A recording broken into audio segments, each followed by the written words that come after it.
New York, big city of dreams. Coming straight out. New York, big city of dreams. NYC.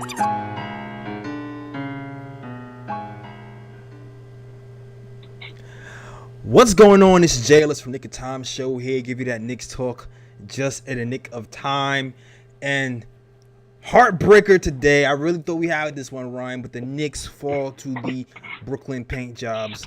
110 to 112, and it was a close game with a lot of up and down. This was a game of runs. Nets were up by 9, and then we made our own run. Then we were up by a little, and then we ended up being up by 1 at the halftime. Then the Knicks, in a crucial part of the game, the Nets go on a 14-0 run in the third quarter, caused by a bunch of turnovers, and there's more back and forth into Julius Randall technical at the fourth quarter. Heroics by Evan Fournier, only to lose by 2 points at the end of the game, and we're going to all break it down. Tough one, really tough loss, but man, a lot of even stats all across the board, and it's indicative of what this game was, an even back and forth slugfest between these two New York teams, man. And yeah, you know, I don't read the stats when we lose, so I'm passing it off to my guy Ryan G. I already know who it is. You already know. Who are you again? Just in case the audience doesn't know who you are, man. In case y'all are not familiar, Ryan G is in the building. The building, right? please give me stats and facts, because I don't have the heart today. I don't. All right, so as you know, the Knicks lost a heartbreaker tonight, 112 to 110 to the Paint Jobs. Alec Burks Alex Burks led the way, 25 points, 5 assists, 5 rebounds, 9 of 21 from the field. Julius Randle had a good game as well, 24 points, 11 of 22 from the field, 9 rebounds, 8 assists, almost a triple-double. Yeah. Derrick Rose, again, doing Derrick Rose things, 16 points, 9 assists, 5 rebounds. Quickly again performing well, 12 points, 7 rebounds, 2 assists. And we had Obi Toppin off the bench as well, 8 points. Mitchell Robinson, 8 points. 7 rebounds, and Evan Fournier also, he had some big moments in the fourth quarter, 13 points. Now we're going to get team stats. So for the team stats now, both teams shot 48% from the field. The Knicks out-rebounded the Nets by 4, 42 to 28. Both teams had 27 assists. The turnovers are pretty even as well, 10 to 9. But I think the issue for the Knicks this game, well, one of the issues was the fast break points, because the Nets had 19 fast break points and the Knicks only had 13. And I think for a section of the third quarter, the Nets had 9 points, contributed to the Brooklyn going up 14-0 the third quarter. So you're breaking up a little bit again. Say it again. Damn. All right, so I said that where Brooklyn had the advantage over the Knicks was the fast points, 19 to 13, and a lot of that came in the third quarter where the Nets had the Knicks 9-0 in fast break points. That was attributed to the Knicks turning the ball over early in the third quarter, which also attributed to the 14-0 run that the Nets had. Yeah. At that point, I was screaming from my living room couch at Evan Fournier. It was interesting because Evan Fournier had 2 turnovers. Plus, you kind of already know that Evan Fournier, he has a thing with transition defense. He's kind of allergic to sometimes, doesn't know where his man is. And that spelled disaster for Mills and his 3-point shooting in that third quarter, which really contributed to that win. And also, Alec Burks had a turnover in that quarter as well. Like the Knicks really played well pretty much the entire game, with the exception of that third quarter. Is kind of what I really feel that was the big thing that did us in. And the tech that Randall gave us at the fourth quarter was pretty hard, too. I keep talking about championship posture, leadership posture, and Randall played a magnificent game altogether straight through, right? He played one of his most complete games on both sides of the floor. He's played a really complete game versus the Milwaukee Bucks, and he's had another one against the Nets where he let the defense dictate his offense. He didn't rush passes. He passed the ball when he needed to. He shot when he needed to, and he played pretty well all around game, except for that one period where that tech was my bro moment. One of my bro moments of the day, for real. Yeah, that tech was definitely uncalled for, and Randall should know better because the Knicks are in a close game. Yeah, Durant just hit a jumper, but the Knicks are only down by 2. It's a minute and 30 seconds left at that point. You cannot lose your cool and get a technical called on you in that situation. You just can't, But overall, besides that, Randall did have a good game. He played excellent defense on Kevin Durant. I think part of the reason why Kevin Durant shaking him because of defense. Oh, breaking up again. Repeat that part. Oh, you broke up completely now. Hey, Ryan, we can't hear you at all. What, can you hear me now? Yeah, say it again. So basically, I was saying that with Randall, he needs to be smarter in those situations. Like, you cannot get a technical when the Knicks are only down by 2 with 1 minute and 30 minutes, with 1 minute and 30 seconds remaining on the clock. Right. You have to be smarter than that. But besides that, I was like, Randall had a good game overall, and I think his defense is a part of the reason why Kevin Durant struggled tonight.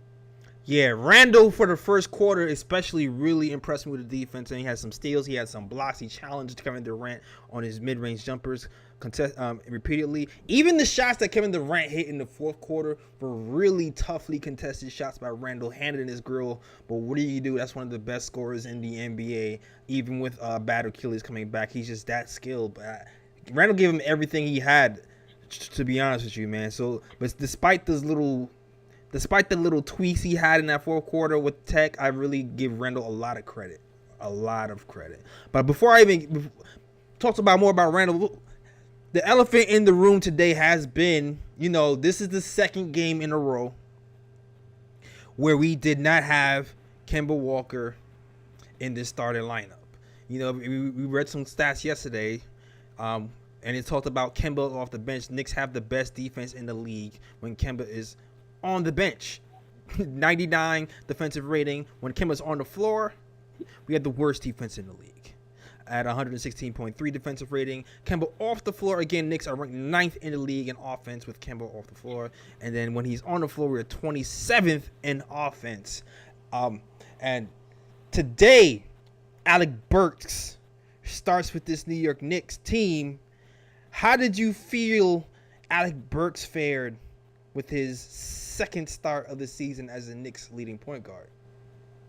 Well, I'll say this.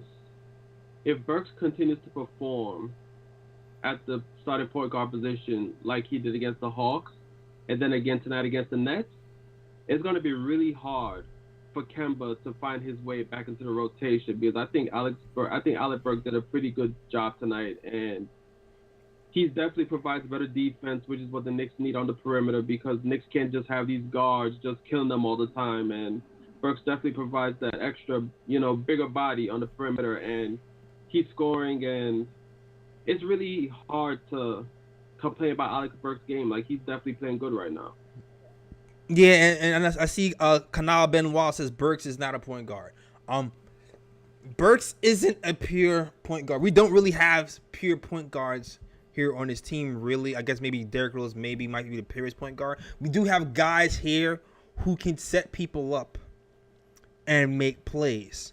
Are they pure point guards? No, but we have basketball players. We have guards here, and Burks is one of those guys. But here's the thing: we've made moves on this team to ease up on Randall's playmaking. That's why Kemba was here. That's why Evan Fournier is here. What we're deciding to do right now, it seems like, is say, you know what? Screw that. We're still going to roll with Julius Randle doing most of the playmaking. For us to be successful, we're banking on the point guard shooting a lot more threes, playing defense, and kind of holding the fort on the playmaking side while we're running through Randle and hoping that Randle grows as a playmaker as the season goes on. And we started to see a little bit of that yesterday, of him playmaking. We started to see that today a little bit. He was very patient. He seems like he's content, a lot more content now with passing out of double teams more consistently, only doing isos and picking his spots in certain moments when there's a mismatch or single coverage. And it seems like he's involving the team a lot more and letting the game come to him with the ball moving through him and the team being kind of his. So that seems to be the direction the Knicks are going in right now. Yeah, and I just want to add something to that because I know your guy Canal in the chat said Burks is not a point guard, but the thing is, I'm okay with the Knicks not having a legit point guard on the court if they move the ball like the way they moved the ball tonight. Because by them moving the ball the way they moved the ball and the fact that Julius Randle is taking the ball and then when he gets the double, he's actually making the right reads and making the right passes. That in turn, it kind of substitutes for having a legit point guard on the court because if the ball moves around, you're always going to get the right shot. Right. You know what I mean? So, yeah, Burks might not be a legit point guard and the Knicks might not have a quote-unquote pure point guard on the roster. But at the end of the day, as long as they continue to move the ball, and I'm okay with playing through Julius Randle. Repeat that part, Ryan. I feel like you broke up. Are you frozen? I think Ryan is frozen, guys. Ryan's Wi-Fi does not like. Ryan's Wi-Fi gets a tech too, man. Bro for Ryan's Wi-Fi over the last 2 days, because Ryan is stuck in the Matrix. I don't know what happened. But Ryan is stuck in the Matrix right now, just when he's talking about the point guard situation for the Knicks, and I guess his Wi-Fi doesn't like that. He's talking about the Knicks point guard situations. Oh, are you back, Ryan? You're back. You okay, Ryan? Can you hear me, Ryan? Well, I don't know. I'm not sure if Ryan can hear me. I don't think he can because he's still filling with knobs and things like that nature. But while Ryan is trying to get that stuff together, I'll talk about Julius Randle some more. Now, it's funny. I was looking at some numbers today, and I actually have a graphic, even though I don't have it right now. It was talking about two-man lineups with Julius Randle. And as you might have heard, Kemba Walker and Julius Randle had the worst time playing together. They actually had Kemba and Randle's two-man lineup numbers are actually the worst on the team. Now, the crazy part is the other point guards in Derrick Rose and Emmanuel Quickly both have better numbers than Alec Burks, but Alec Burks is now the starting point guard. But we will see how this goes moving forward. But even though that seems to be the case, I still feel like this is the correct move to have Alec Burks at the starting point guard. And for me, when we talk about the direction of this team, we need to have the right combinations, and we need to get Randall back into more of where he was last year. Because this year, it seems like Randall has taken a step back. And I'm going to show you this chart right now. Let's talk about Randall's shooting accuracy compared to last season. Last season, he shot 41% from three. This season, he's shooting 34% from three. The mid-range game where he made his living last season, he shot 58%. This year is 32%. And at the rim, his field goal percentage at the rim has gone up slightly, but not enough to say this is a big improvement. But these are what numbers we are looking at for Julius Randle this season. And it's kind of a miracle that we even have a winning season so far, or close to winning season, despite Randall's dip in numbers. But hopefully this change with Alec Burks in his starting lineup will hopefully help boost his number, and also the change in his role, because it does seem like Randall is shooting a lot less threes now. He's going to the hole more, as you saw today, and he's shooting the mid-range more, and it seems like slowly but surely. I expect these numbers to go up slowly but surely, for sure, and I'm hoping that the Alec Burks thing will help the numbers, and also just him changing the way he's playing in general should help the numbers as well. Yeah, I don't know. Am I back? Yep, you're back. You're back, Ryan. You're back. So what I was saying earlier was that basically, in short, I'm okay with the Knicks not having a legit quote-unquote pure point guard on the court, as long as the offense continues to run to Julius Randle. He makes the right decisions with the ball, shoots the ball at the right times, and if the double comes, make that right pass, because if he makes the right pass, then the ball's going to circulate around until it gets to the guy to take the right shot. So I'm okay with the Knicks not having a pure point guard if they continue to play that way on offense. I agree. I agree with you. I agree with you for sure on that point. Like I would like another playmaker on this team, to be run with Randall. But at this point, for this season at least, growing from within might just be the best. Might be the best bet. We grow quickly. We see what Burks can do. We go with Rose and then mix and match when it comes time for the fourth quarter, and the chips will fall where they may. If Julius Randle grows as a more of a playmaking power forward, then great. He's grown every year. He's been in the league except for 1 year when he was with the New York Knicks. And hopefully he'll continue that progression this year as a playmaker and a leader for this team. All right. Shout out to everybody in the chat. You're not linked up to Blog Talk Radio, Ryan. But shout out to people in the. Shout out to everybody in the chat. Shout out to my guy, you fresh in the building. Winston Ellis, my real fake cousin.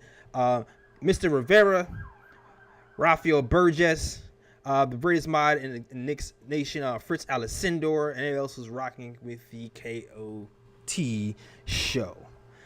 Winston says, what about adding John Wall? No.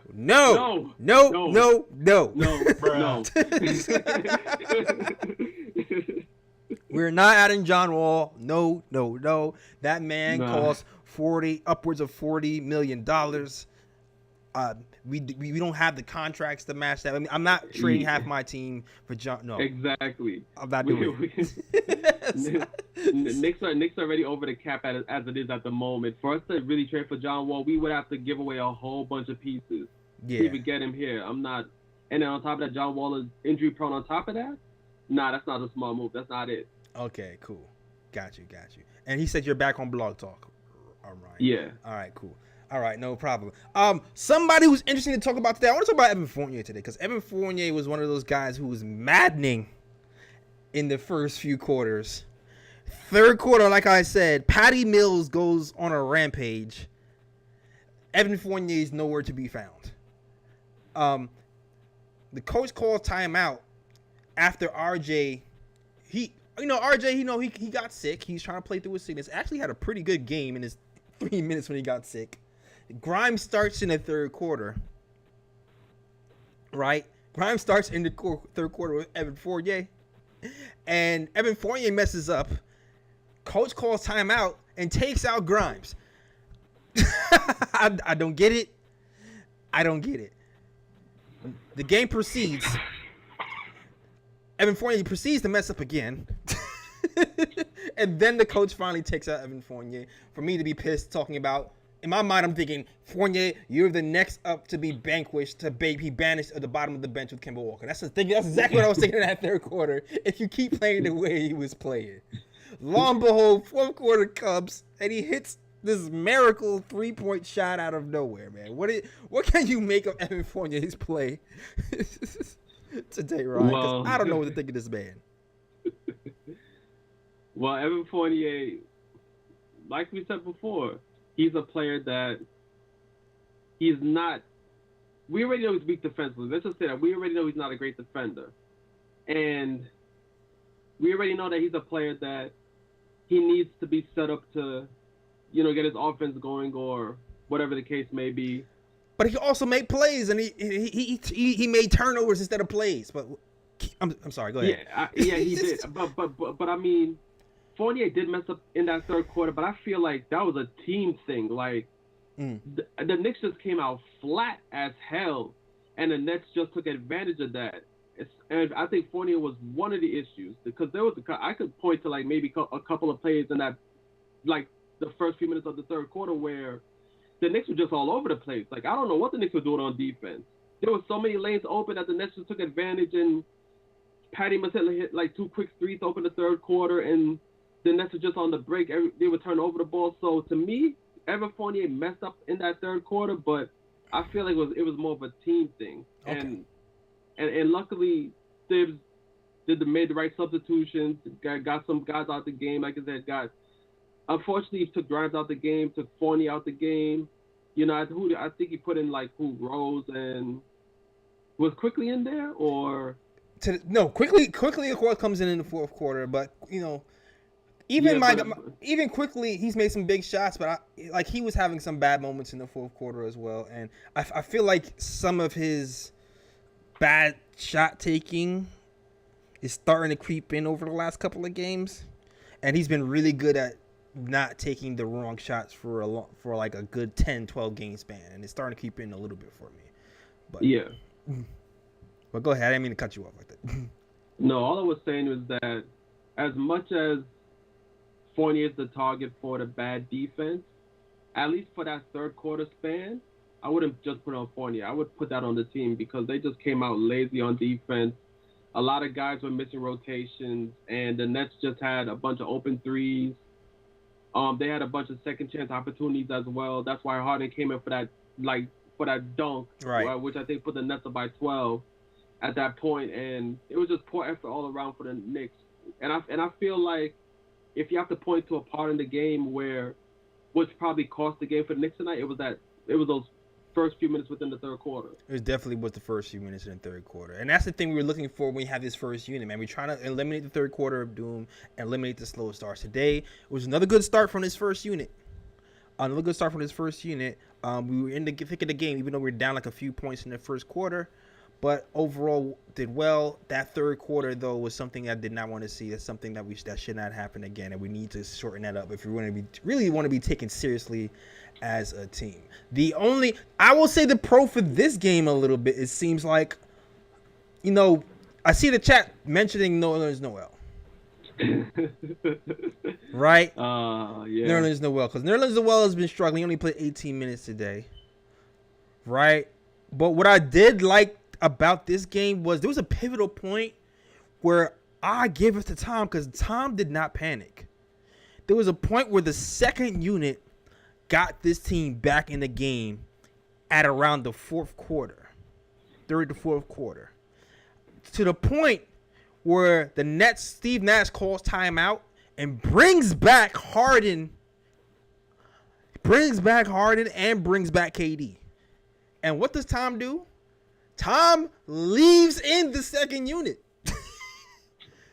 He had Obi guarding KD. He was like, this is something that we're not used to seeing. Randall stayed on the bench, Obi guarding KD, and the second unit, once again with Alec Burks, because now Alec Burks is not part of the first unit, held their own for a stretch until Randall came back in the game. So I gotta commend Tom for growth right there. Even though we lost that game, that's a good sign.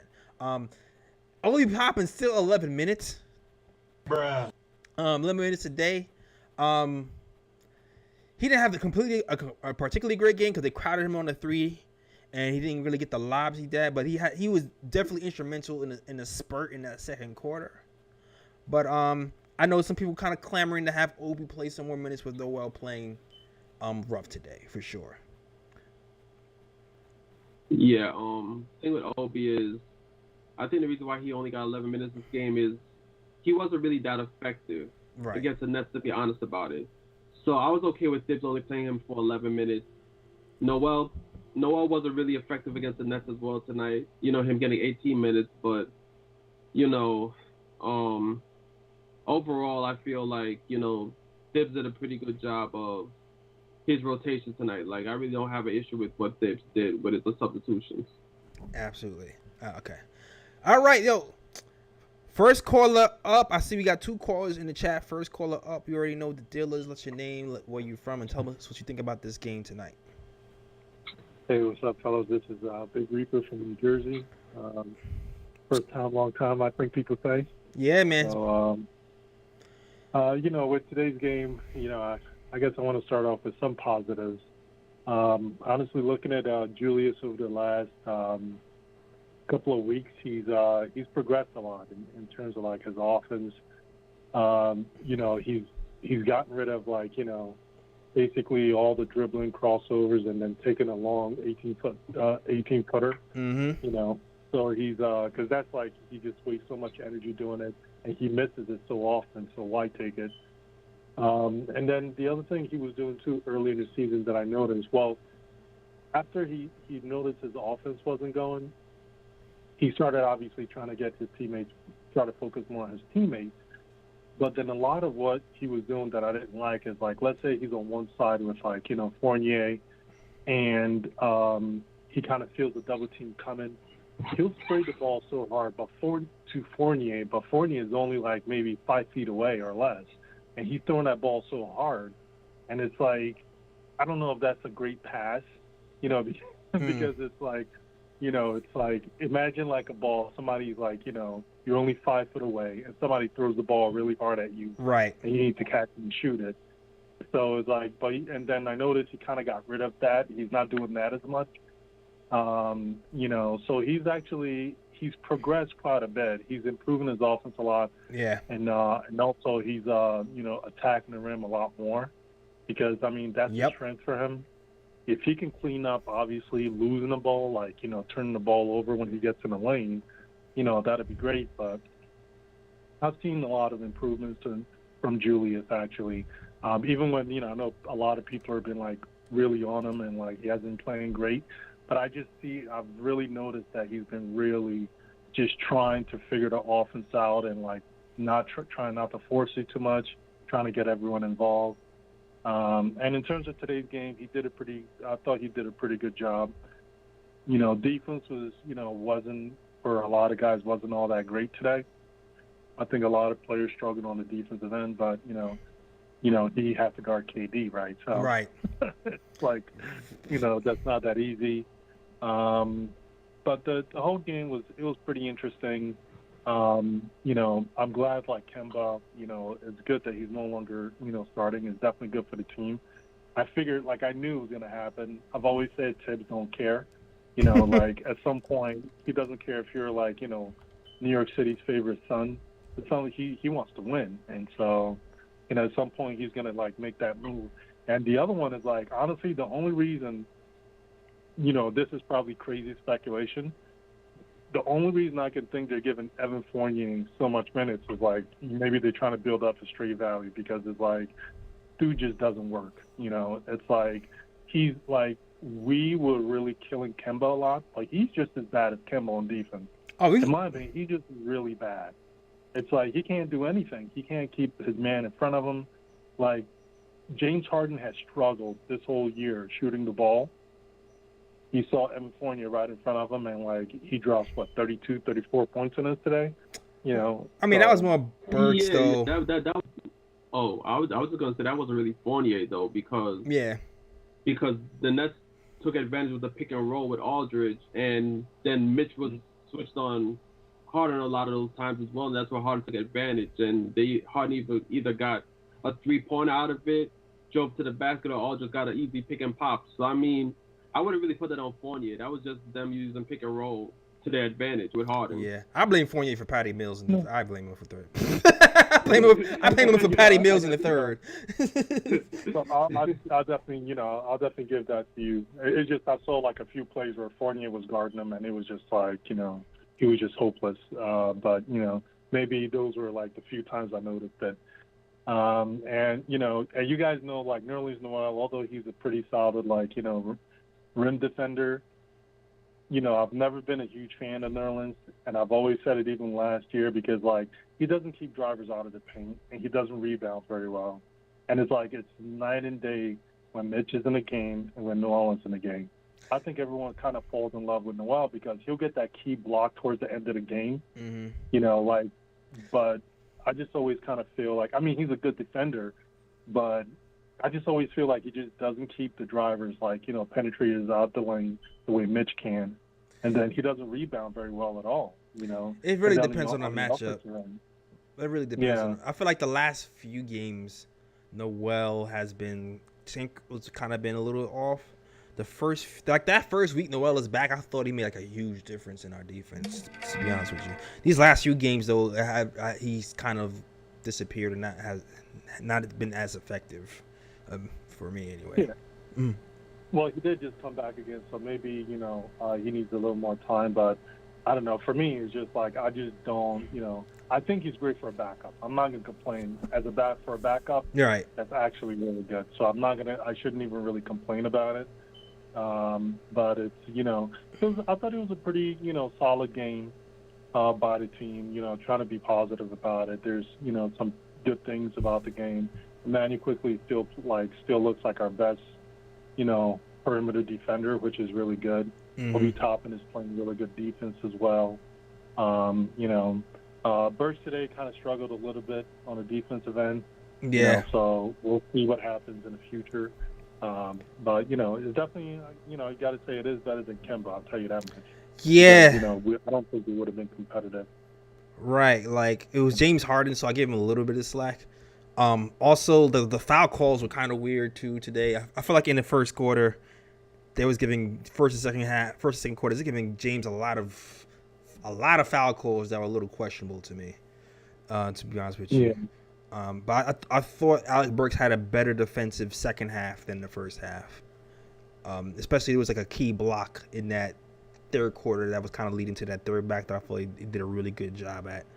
But I think overall he'll be a better defender than Kemba moving forward in general. Especially if he doesn't have to face guys like Harden, or if the refs aren't giving Harden the benefit of the doubt like they did today. Like, because I really feel like that first half was just like the refs just put on their Nets uniform. It's like, all right, I'm part of the team too. Like that's the way I feel. Yeah, I kind of noticed that. I think it depends on the team, like, right, who we're playing against. It just, if they feel like the team we're playing against is better than us, then it seems like they always give them, like, that team right. way more foul calls than they give us. And so, yeah, today I was very shocked because the NBA, they're supposed to be letting the players play this year. And so all of a sudden it's like, and I'm watching this game, and they were getting, like, I felt like it was the MJ rules, and you couldn't touch them. Yeah. I feel like they've been calling it both ways with the hacks so far, except for this game was kind of, well, this game. There's a couple other ones, but this one was really stood out to me. But anyway, yeah. Oh, but thanks for we got three more. We have a third caller. Okay, all right. Thanks for it. Thanks for the call, man. Good to hear from you, and always nice to have your assessment on the game, man. All right, cool. Have a good night, guys. All right, later, Reaper. All right, man. All right, man. Shout out to my guy Reaper. Overall, man, it's a good. Overall, this is not a hang your hat game. This is not a game where we should be ashamed. I definitely want to win this game because anytime we play in Brooklyn, I want to win. Straight up, any single time. Brooklyn, Hawks, Celtics, give me the W. I want the dub. It didn't happen today. They have Kevin Durant, and the refs helped them out in the second quarter to me. But whatever. Tough game to lose. We were right in the thick of it. And listen, man, if we play the Nets again, I feel like it's gonna be a close game, and I still think it's a winnable game for us. Like straight up. Most definitely. And I gotta talk about Mitch for a second. Go ahead. Mitch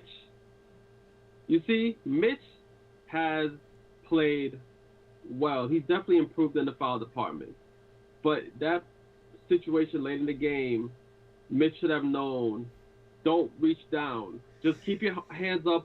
Be a big man. Keep your hands up, and no foul would have been called.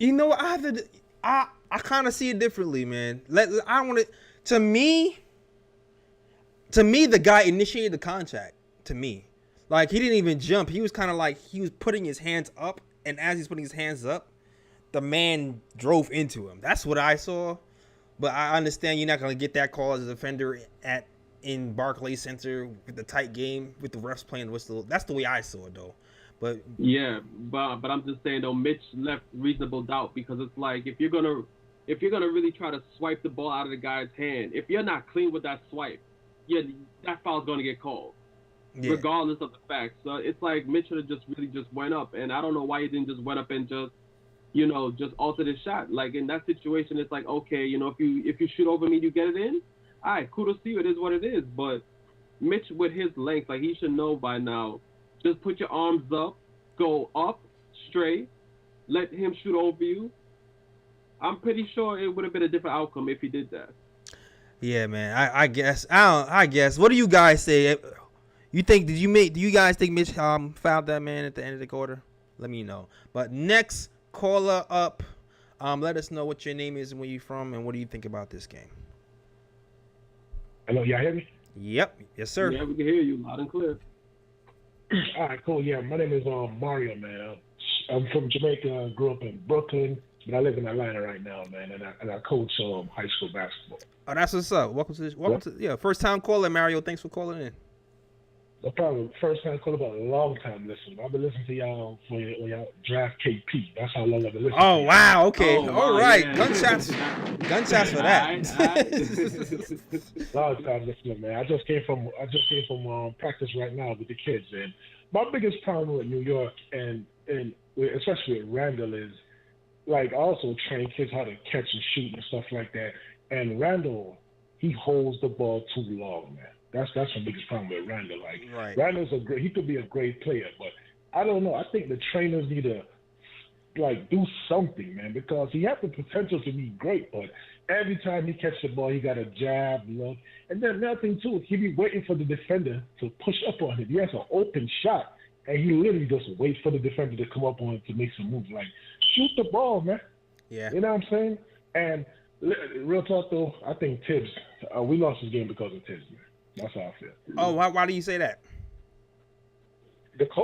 Man, especially the situation with taking out Grimes and putting Fournier. It's just a lot of things that doesn't make any sense, man. Yeah. But I'm not worried because the young boys, I'm watching them, and I'm just waiting for the transition that happens when the young boys start taking over, man. So, like I said, it was a good game, but I see the future's bright.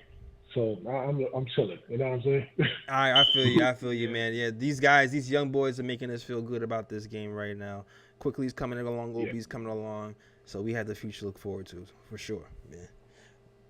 But that's all I gotta say, man. Like I said, I just got home and like any calls, I first time calling, so that's all I got, man. I enjoy the show, man. I appreciate, man. First time caller, long time listener since the KP era. Appreciate that call, man. Gunshots in the air for you, brethren over there. All right, yo. Yes, sir. Yo, seriously though, Randall will admit himself that he doesn't read the game fast enough and that he needs to work on quicker decisions. Matter of fact, in the summer, that's what he said. He said he needs to work on making quicker decisions, and he needs to find that balance between making the quick decisions and not rushing. That's going to be the struggle for Randall. But today, I will still say today, he's done a pretty good job today reading the defenses and playing pretty good offense also tonight. Like, what was his numbers again tonight? With 8 assists for Randall tonight. 8 assists, 9 rebounds, 24 points. Once again, flirted with a triple-double. Ho hum. Yeah, and he shot 50% from the field as well. So good shooting percentage. Right. And the key to Randall right now, where I'm seeing the biggest turnaround in this game over the last week and a half, is when he's taking the threes. He's only starting to take threes now when he's hot. He only took 2 threes today. 0 for 2. And once he realized, the three's not going, he started taking advantage, taking people to the hole, even relying on that mid-range game. And then I feel like the 3-point percentage will eventually go up when he feels like he has it going from there, and he'll take more of those shots. Yeah, and also just to add on to what Mario said, that is the one issue I do have with Randall, though. Sometimes he does hold on to the ball a lot, but I do think he makes up for it, because sometimes when he does hold on to the ball and he makes his move, then that's when the team decides to bring the double team, and then that's when he makes the right decision and passes the ball. So, yeah, would we like Randall to make quicker decisions? Of course. When you make quicker decisions, it's always to your benefit. Right. Especially in the game of basketball. But at the same time, I'm okay with him, doing his little ISO ball and holding on to the ball as long as he makes the right play when the double. Right. Uh-oh, your volume went out again, Ryan. I don't know if you can hear me, Ryan, but your volume has gone out again. All right. And you're frozen back in the Matrix. Shout out to my guy. Bruh, another bruh from Ryan's Wi-Fi once again failing us. I see somebody says Sims was deactivated once again. How come he was deactivated after playing a great game? Because Sims is a third-string point guard, and we paid Noel $30 million, so he's always going to be the priority to play over Sims. Sims is not going to be getting the bulk of the minutes this season. Also, he's on a 2-way contract. He doesn't have a full contract. So, we have to kind of be judicious with the games he has. You can only play a certain amount of games when you're on a 2-way versus Noel, who we have all season long. And I think we just lost Ryan. All right. Next caller up, though. Next caller up. Well, time to switch to single screen mode real quick. What's going on, Jay Ellis? What's going on? I've got a couple takes. I'm not going to lie. Yes, this wasn't a bad loss. You know, we looked good, whatever, but I'm tight because I hate losing against New Jersey. I just – It's one of those teams, man. It's one of those teams. Yeah, for real.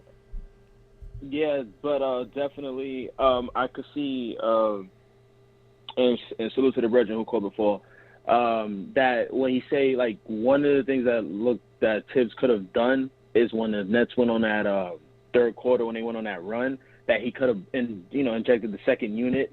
Because my observation seems like he goes off of Randall. Is like, okay, if Randall's doing pretty well, he sticks it out with the starters. So it's like, right. That's the point of having so much depth. It's like you could just, hey, timeout, bring in the second unit. You already know, one, their legs are a little fresh. They've been on the bench for a while, and we have a good defensive bench. So we probably could have stopped the bleeding a lot sooner in the third quarter, and the game probably wouldn't have gone as far away as it did. That's just my opinion on watching that. One thing that they really need to. One thing I'm seeing, and I knew you were going to agree with me, is that I feel like we always work too hard for our shots. Yeah. Whenever we don't work, especially in games like this, these games is critical. The Nets is actually a good team, so this is the teams where, like, if we could beat these guys, then it's like, okay, we can really feel comfortable about talking about playoffs and actually going somewhere in the playoffs. And his little stuff that I'll see, like, there should be no reason why Obi got a mismatch with Cam Thomas in the post, and Quick is like, he doesn't dish it to him, and Obi could just eat. Even though, if I'm gonna be honest, I don't trust Obi because they don't really have good post. It's like, I don't know if they need moves, to hire Sheed, hire Mari, whoever, to teach these guys, these guys some good post moves. Because that's something that they need to do, because if those guys have a good post move, they're going to eat. They're going to score. Like, I believe both Obi and Randall, the centers too, they can easily, like, score a lot more points, and it could make the game much better. Even if the game is on slow down, you can feed it to them in the post. So that's one of my things. Mitch, you asked the question earlier. That was definitely a foul, but it was one of those things where it's like, come on, guys. There's seconds left on the clock. The game is tied. Don't call it. If it goes down, cool. If not, let it go into overtime. It's a good game. It's Battle New York. Everybody loves this. It's on TNT. So it's one of those things that, like we said, the refs, man, they was make some questionable choices with that whistle. Then Randall, dude, he got to control his emotions, man. Yeah, man. I'm like, bro, you're not a rook. You are not a rookie. You 7 years in the league, and now you're getting paid $100 million. That stuff, because in my head, I'm watching games like that. I'm like, yo, just think of what if that was Game 7 in the Eastern Conference, like, quarter, semi, finals, like that don't need to happen. Yeah. So it's just one of those. There's just many of those little nitpicky things that we just got to get over, because, like, once though we get over those little things, then it's like we could be how good we're supposed to be. Because I keep saying, me, I'm Mr. Optimistic. I'm always believing this team can do anything. Absolutely. So that's it with that. And then Noel, man, he needs to go to Peyton Manning's catching camp. Something, man. That bullet pass. This guy, man. Yo, man, like, that's what he needs to do. Something. He got to go catching. He got to go to camp and something. Just be like, yo, drills, just throw the ball as hard as you can at this man. You got to catch. That's right. Yeah, he needs LeBron James powder on his hands or something. I don't know what he's missing, but he needs something. Something's got something. But I think we're going to come up with a big dilemma, because I think Jericho Sims is ready. I think he's ready. And now the question is, what do we do? Like, because this is Mitch's contract here. Are we going to sign Mitch some more money? Do we trust? Because me personally, I would much rather have Mitch and Jericho, be the centers of the future. But I don't know. I'd rather them over Noel. But we pay Noel the bag, and he's got 2 more years. He got 2 more years with us. And then lastly, my note is, heck no to the John Wall thing, man. I went, unless we're gonna pay that. Seriously, man. I'm like, what? I'm like, are we serious? I'm like, nah. First of all, this ain't 2012. His offense is not that deadly. He's not. I don't think he's good defensively. So we're gonna have the same problem. We're gonna have the same problems. Yeah. It's just maybe maybe just a slight upgrade. So maybe if you come for a Roti and a Shandy, that's okay. But it's like, $47 million. Nah, we bugging. Bugging. But other than that, I'm out. Let me know. Let me know your thoughts on whatever it is I said. Salute to Ryan in the Matrix. Yeah, man. he's my lost God, over there with Steve. Neil and him. I don't know where he at right now. I didn't even see him try to get back in, so he must really be starting his computer or something like that right now. But yeah, yo, shout out to my guy, man. Always calling in.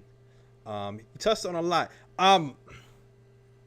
Let's see. As far as the lineups and the rotation goes, I guess I wasn't too upset about the rotations tonight. I wasn't too upset about it, really. I did want to see Grimes get more burned. I didn't feel like it was his doing that he was out, really. So that was my questionable call. I feel like they leave Randall in longer because that's Randall. It's Randall, so Tibbs is going to cater to Randall anyway. And on top of that, I feel like Randall was struggling in that first half of the first part of the season. So I feel like when any of the starters are going, they're going to let them rock because they've been struggling for so long, and they just want desperately for those starters to get into like a plus minus situation where they're not a negative, because all the starters are really negatives. And matter of fact, if you think about it, I actually have team plus minuses right here, right? Kemba Walker, no surprise, worst plus minus on the team at negative 122, but also, you look at all the starters: negative 68 for Mitch Robinson, negative 66 for Randall, negative 62 for Fournier, R.J. Barrett, negative 39. Interesting. He all the stuff we talking about Barrett, he has the highest plus minus out of the stars, which is interesting. Interesting stat.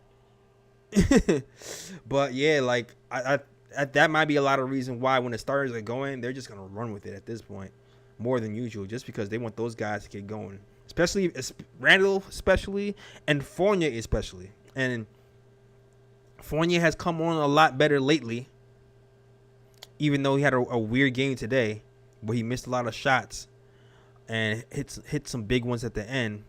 But yeah, I think we're going to see that more often than not, that the starters are going to get a lot more run. And as far as the Mitch Robinson thing goes, Jericho Sims has definitely surprised me. This season so far.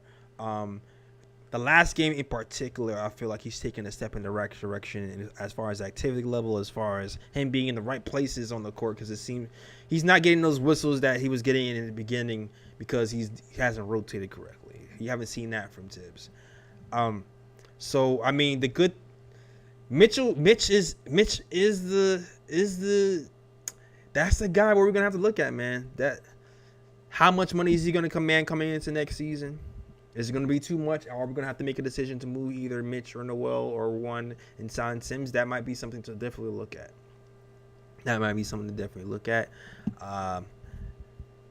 If Noel, I'm cool with Sims. I'm cool with Sims right now. If we move Noel to give Mitch more money and then sign Sims, that might be a move too, because Noel still is on a decent contract and he just needs to be healthy, and he's a movable piece. That's the good thing about that front office. All the contracts that we have aren't ludicrous contracts. They're all movable contracts. So I'm not super worried about that in general. All right. Shout out to my guy JD. Thanks for the call. I think we have one more caller up right now, Fritz. I think we have one more caller up. So caller, state your name and where you're from, and let us know why you want to talk to the show. If there's one more caller, I might have forgotten. I got that wrong. Actually, we don't have another caller, but I'll come on. Okay, cool. Yeah, actually, I just wanted to speak about that John Wall. I'm not sure where that rumor even started, but yeah, Houston's in a tough spot. They have to pay John Wall, so the only team that could really bail them out is OKC, and OKC. You know how they operate. They want a bunch of picks, and they'll help you out. But, yeah, basically, the Knicks don't have cap space anymore, so they have to match. So you can't name $40 million of contract if you would trade to Houston. So, I mean, Knicks out. Yeah. I mean, if John Wall was free agent, and you can sign him for $5 million and a couple $1 million, that's a whole different story. But right now, that's just not happening. Absolutely not happening. Not for that money. We don't have the cap space. Like I said, we cap strapped. And we can't. Who are we trading? We're gonna trade half of our team for John Wall. Like most of our players only make like $7 to $10 million. This is most of our players. Yeah. If they said, are we gonna trade Fournier? I know people are tired of Fournier at this point, but does it even make sense to even include Fournier in a package for John Wall right now? Considering John Wall also has to be healthy. John Wall also has been injury prone for years, so that's like a whole. At least Fournier can play. He at least doesn't have health concerns, so I'm not. I'm also, the Knicks aren't a win down team, so we're not desperate for a last piece. We're not desperate for a little bit of offense. We're trying to build something, so you're not going to build with John Wall, so it doesn't make sense. Like if you were like the Nets and you've got a couple of years, you have to make it happen now. That's something different. But the Knicks, we're not in that situation, so John Wall just doesn't make sense. Absolutely does not make. I totally agree with you there. Welcome back, Ryan G. Yeah, I'm technical difficulties. Have a good night. Shout out to the chat, and looking forward to see what Ryan says. All right, cool. I don't think you even have to log into Blog Talk anymore, Ryan. You can just keep it like this. If you have any more callers. Cool. But yeah. So yeah, I don't even know if he even heard the show or we just concentrated on rebooting your computer. He's like, I just concentrated on rebooting my computer. I don't know what's going on. It's cool. Shout out to JT Reddick. he says a 499 super chat. He says we hear all 82. Shout out to my guy JT Reddick. All right, Stanley Mann says the problem with Fournier is his terrible defense. He was in the middle of the Nets' third quarter run tonight, forcing drives in the paint, turning the ball over, and stumbling around. I agree with you. I was pulling out my hair watching Evan in that third quarter. And like, it's one thing to miss shots. This is another thing. He continuously just gets lost in transition, like every single time. Like every time I look at a bad transition defense, is 9 times out of 10 it's Fournier running to the wrong man or doesn't know where his man is. Like 9 times out of 10. Yeah, man. That's why Patty must hit those two quick threes to open up the quarter, and then it was pretty much the floodgates wide open. Yeah, that's exactly. That's it, man. But yeah, I got nothing else to say about this game, man. Close game. I like what Julius Randle did. I like Derrick. Shout out to Derrick Rose. Derrick Rose comeback game, had a really good game, but couldn't really hit a shot in the fourth quarter. I don't know if it was tired legs or what, but he was really bricking in the fourth quarter. But still a strong game by Derrick Rose. And Evan Fournier, tale of two halves. Went from zero to hero and almost got us back in this game for real. But shout out to Evan Fournier. Hopefully that tide is turning on you and you're able to be a productive Knick. All right.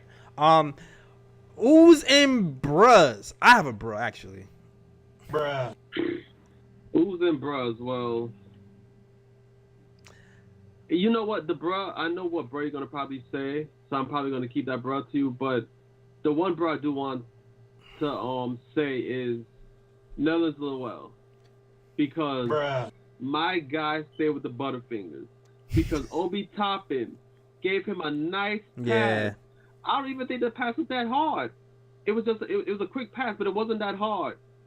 The ball just went through my guy's hands out of bounds, and I'm like, Noel, come on, man. Like, I know you come through with a good defense, but you need to catch the ball. You need to learn how to just catch the ball. Right. When it comes to rebounding, when it comes to finishing at the rim, just learn to catch the ball. Please. Yeah, I'll take that. Bruh. And I don't even want to say this, man. I don't even want to do this. Bruh. But oh, gosh. It hurts my soul to even do this one. You know which one it is, right? Is it Julius Randle? Yeah. It's Julius Randle. I mean, of course he gets the bruh for the tech. Right? Losing your cool. But, man. He touched the turf, man. He touched the turf. He touched the turf. I can't ignore the turf touch. Yeah, he did. The KD crossover, Randall this way, his ankles that way. For the pass for the open yeah. Oh man, that was a little rough. And then he looked around like somebody pushed him. Nobody pushed you. Nobody pushed you, man. Those legs got tangled. You got the stanky leg already. You got the stanky leg syndrome, dog. It's the stanky leg syndrome. Oh, man. Well, yeah. Ooh picks though. Any ooh picks? You need to brighten up after that, bro. Any ooh picks for today? Well, okay. Evan Fournier had a bad game, but in the fourth quarter he kind of showed up a bit, and he hit that 3-pointer to tie the game for the Knicks at 110 to give the Knicks a chance to win. Oh! All right. I'm trying to grasp the straws. I have hope for you, Fournier. Fournier has played better over the last week. He's being more aggressive in the first quarter. I'm hoping things are gonna be way better for him, Fournier, and he just needs to look at tape and figure out where his man in his transition. Yeah. I'm not giving up on Fournier either. I'm gonna give Fournier a little bit more time. He has shown that he can explode on offense at times, so I want to give him more benefit of the doubt, but yeah, if he continues to have laps like that on defense, I don't know. Dip's going to have to probably do something again, maybe. I don't know. Depending on how the Knicks perform as a team. Yeah, that's the thing, though. He hasn't been. Yeah, like I said, we said it before in this program. We have to separate Kemba and Fournier. Like we had to. There's no way we could have got around with having both of those guys, being primary defenders, point of attack defense, and us surviving. Like there was no choice. We had to separate them. Straight up. Straight up. Roy said it before. Eventually, if Grimes takes that step, eventually we're gonna have the guy who's gonna be a two-way defender and a shot maker for us. So hopefully Grimes gets it together within this Evan Fournier tenure, so he can pass the torch. All right. Yeah. Or Fournier just gets better and Grimes comes up. I don't know. There's a lot of things that can happen. All right. Yeah, I don't have any ooh picks for today. That quickly 3 from like in that fourth quarter was pretty. I like that. That was a good shot. I'll give that my ooh for the game. All right. Next game up though. I will say this: we lost this game. Knicks Bulls at the Garden on Thursday. I think we're all right. I think we can take this game. It's been close games for the first 2 games. This game, I think we'll feel a little bit better. I think we'll feel better about it, man. I feel better about this game than our last game versus Chicago. I know at home we've been struggling, but with the new lineup change, this rotation, I think everyone's going to be good. I feel like Julius is turning the corner with his playmaking and the way where he's taking the shots. I think we can take this game versus Chicago.